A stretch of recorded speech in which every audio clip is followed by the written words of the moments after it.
Hello parents, it's Mr. Loftus. Mr. Wiener. And Miss Shockett. Today we wanted to take time and talk to you about what we're going to be doing for our next unit in class.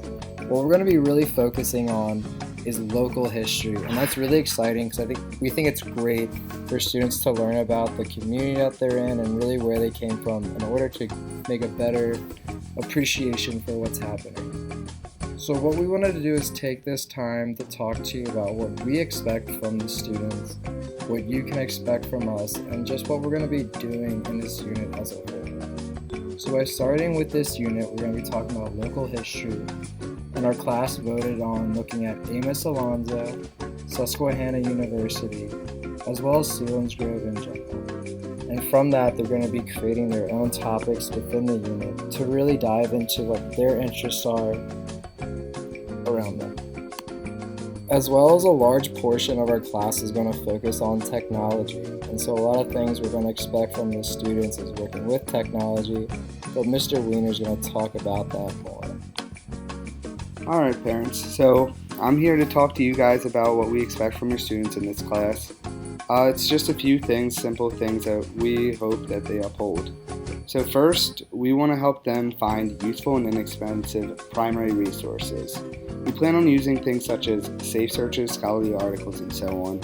And it's basically just a way for them to meet new material through different sources, through web searches, and so on and so forth, and learn how technology can really benefit them in their education. After we get these scholarly articles and so on, we plan on using these to analyze, and from there they are expected to use this information to help create a project.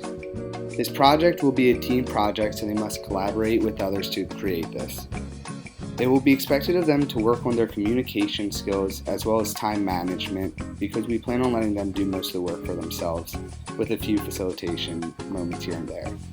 We plan on doing this in order to make sure that they are ready for real-world situations, and we think that this will really benefit them. Finally, the last thing we will be working on is plagiarism. We strongly believe that plagiarism should not be part of the classroom, and we are strongly against the idea of plagiarism. So we are going to crack down hard on anybody that is seen plagiarizing.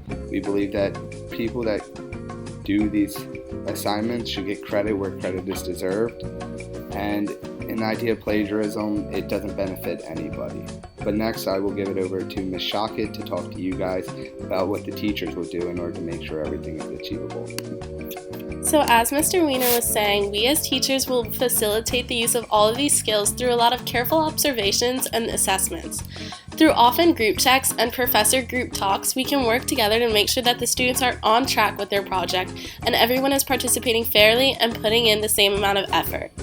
This way we can also make sure the objectives are being followed, so we don't think that at the end of the project that all of a sudden everything's catching up on them and they didn't do what they were supposed to.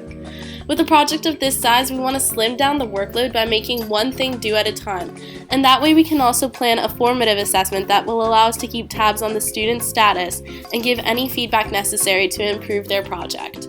This requires a lot of communication skills on our part, and we will provide students with the necessary tools to achieve the objectives we have listed before.